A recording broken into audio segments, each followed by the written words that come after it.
All right, it's a little hybrid springboard today. Don't know how long I'm going to go on this, but I found this behind me, and I figured why not geek out about comics based on a movie that not many people ever watched or cared about. But I love this movie, 2010, A Space Odyssey. Or, what? No, it's just 2010. The book is called 2010 Odyssey 2. The movie is just called 2010, and I think the subtitle was The Year We Make Contact. Had Roy Scheider, John Lithgow. Um, I love the feel of this movie. It's not like 2001 at all. I've never read the comic novelization, if one can call it that way, but it's written by DeMantis, it's got layouts by Larry Hama. So DeMantis was Justice League International stuff in the 80s. Larry Hama wrote a lot of the G.I. Joes and the Wolverines. And forgive me for not knowing anyone else. This is the first time I'm really looking at this. This is a nice copy. I think I got this recently, and I got it back. But anyway, it's the feel of this movie. I love the Lenov, the Soviet space ship that has to go and rendezvous with Discovery One out into space. And this is not a it's a straight up just sci-fi movie. It's not a piece of art like Kubrick's 2001. It's not a big immersive experience where we get to relearn about who we are as humans, or are we all stuck in a television screen or a movie screen or any of that meta stuff. This just hits you right over the head what's going on. Cold War is happening. Soviets are going to get to Discovery before the Americans. Americans go on the mission with them. Back on Earth, hilarity ensues, like always. And then the beings behind the Tychoid monolith, named for Tycho Brahe, right? I had a silver nose. Anyway, the beings behind Helen Mirren was also in this movie, right? The beings behind. Hey, look, get your Rocket Raccoon book today. It was a four issue miniseries. Oh, I'm having fun with this. All right. Anyway, the builders of the monolith finally had to slap all of us humans on the hands and say, stop it. And Jupiter became its sun. And then a message went out that said, all these worlds are yours except Europa. Attempt no landing there. Because the Lenov found chloroform on Europa, so life was beginning on Europa, and of course that life was being developed, pushed in a different direction, advanced, evolved by the Monolith Builders. That was their domain. You can have everything else, but the next life is coming out of Europa. So we're just growing that now. So you guys do your thing, and when you're done, we'll have this bunch on Europa. All right. So though I don't think a lot of people know about this movie, it had watch me stumble over myself. There's been a lot of homages to 2010 over the years, even subtle ones. First one that comes to mind are two Stargate episodes, two kind of scary Stargate episodes. That one's called, the name of the episode is 2010, and its sequel is 2001. And the Stargate episodes have to deal with. All right, so the Stargate episodes 2010, 2001 have to deal with these folks that come through the gate to see Earth. I don't remember their names. Read their names in the description below. And they're conquerors, and they're colonists, and they just want to exploit resources. But the way they do it is pretty subtle. So they over a couple generations end up sterilizing all the folks on the planet, and then once all the indigenous folks are gone, they just turn the planet into like a big old farm, and then use the gates to haul the all the foodstuffs back to where they want it to go. So some of my favorite episodes of Stargate SG-1, 2010 and 2001. There's some pretty scary stuff. But anyways, a couple of shout outs to both would be attempting to create a sun out of Jupiter, which is what happens in this movie. And maybe aerobraking itself. Read about aerobraking below. That's where, in order to get from one space to the next, you have to slingshot across a planetary body, and you go up in a big old ball of fire, and then you can pick up speed and just use the inertia of the planet itself to get to the next point you need to go. That's aerobraking. Here you see it here. The concept was in the Arthur C. Clarke novel itself. Nice bit in the movie. And plenty of sci-fi series since, although unfortunately nothing comes to mind, have used the concept of aerobraking. And in a way, it's a bit of a shout out to 2010. Now I'm going to read this. Hey, and this is a rare time I'm looking at a comic that's in pretty good shape. And then they wake up John Lithgow, and this guy was in a lot of the Spinal Tap-like comedies, but I can't remember his name.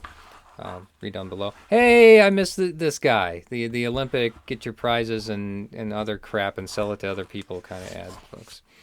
And then we go to Discovery. So aerobraking, Jupiter stuff. There's a lot in this movie that people forget about. But it's not being deep. It's still a popcorn movie. It explains what's going on. Some of the mysteries were cleared up from 2001, but those mysteries were already cleared up if anyone bothered to read the novelization of 2001 at the time. So this is where my headspace goes. I love the feel of the Lenov as a ship, as an immersive environment. It's very 80s, but it's drawing from those traditions that, of course, start with 2001. Not so much influenced by Star Wars, but by Alien, as the aesthetic of a ship you have, trying to make it as real as possible. So the center of the artificial gravity in Discovery was always in this module here that was a big old circle you could run around. You had the wheel that Bowman was running. In the Leonov, it was this inner part that was always moving as the center of the artificial gravity. I digress. So we're almost to the midpoint. I'm not doing any trivia questions. By this point, I'm just geeking out on this comic book because I have a few minutes to kill today. And yay, the monolith is revealed at the end of this issue. There's some great art. Man, I'm liking this comic more and more. I'm going to sit down and read it. This is awesome. All right, so in part 2, we come face to face with the monolith. Good paper. Paper hasn't aged much. It's not like there was a big audience for this book, but I think it's an awesome book. So this is when we're losing Max. Is Max going? No, they send out, I forget, they send out Max is gone. The monolith kind of takes him. Quit looking at me, says the monolith. Hey, don't forget your Oreo ads. I love the Marvel books from 84, 85. This is May 85 is a publication date, but we're looking at like Secret Wars era, alien costume Spidey stuff. All right, and then this scene always scared me as a kiddie, where Bowman, this looks nothing like Cardula. I can't remember his name. I don't want to butcher it, but the actor who played David Bowman. This depiction, well, kind of right here. But, he shows up on the TV. That always freaked me out as a kid. I never thought, oh, no, this movie's scaring me. This guy's talking on the TV.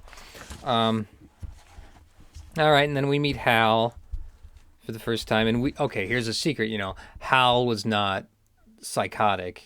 He had something wrong in his programming because he didn't know how to lie. And then it became, and then he suffered from some paranoia. That's when it went wrong.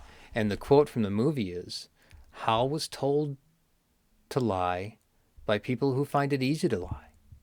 Hal doesn't know how. That was Hal's problem. Now, what's kind of cool at the end of both the novelization and the movie, Hal gets to merge with Bowman, and they both can live in Monolith world wherever they are. And in the novelization 2061, you see Hal attempting to kind of use his abilities as a computer, right, to kind of chart what's going on in the monolith, where things are and what. And so it's a fun beat in that novel. Most Clark novels are very quick to read. I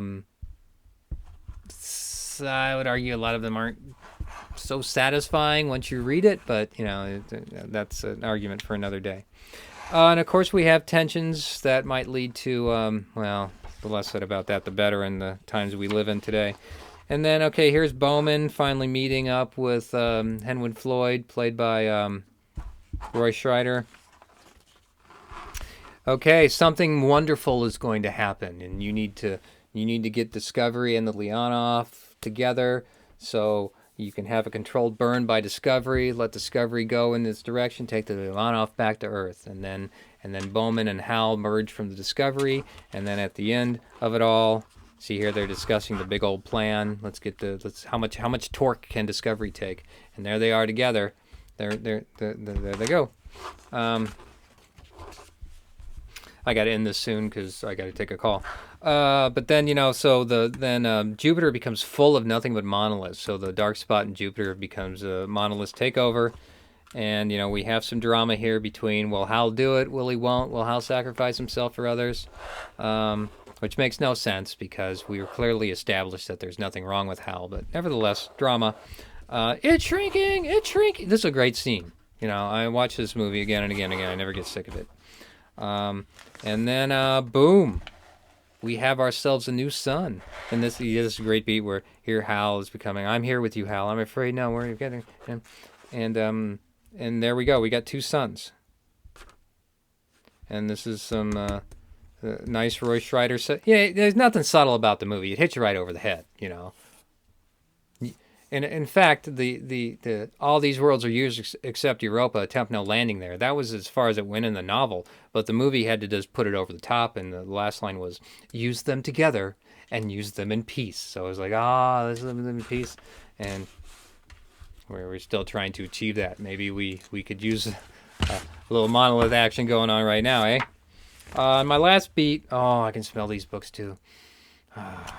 My last beat on this is, and I don't think it's in this comic itself, is the Sal 9000 that Dr. Chandra used at the University of Chicago lab. No, this beat's not in the book, and that was voiced by Candice Bergen. All right, so that's my little geek out about 2010, the comic book that is the movie. Go read both because I'm really impressed just as I glance at how this book is laid out. Usually you don't see the greatest amount of work put into media tie-ins in comics, but this is some nice stuff here. That's awesome. It makes me happy. All right, I'm off. I gotta go talk to somebody, so to be continued.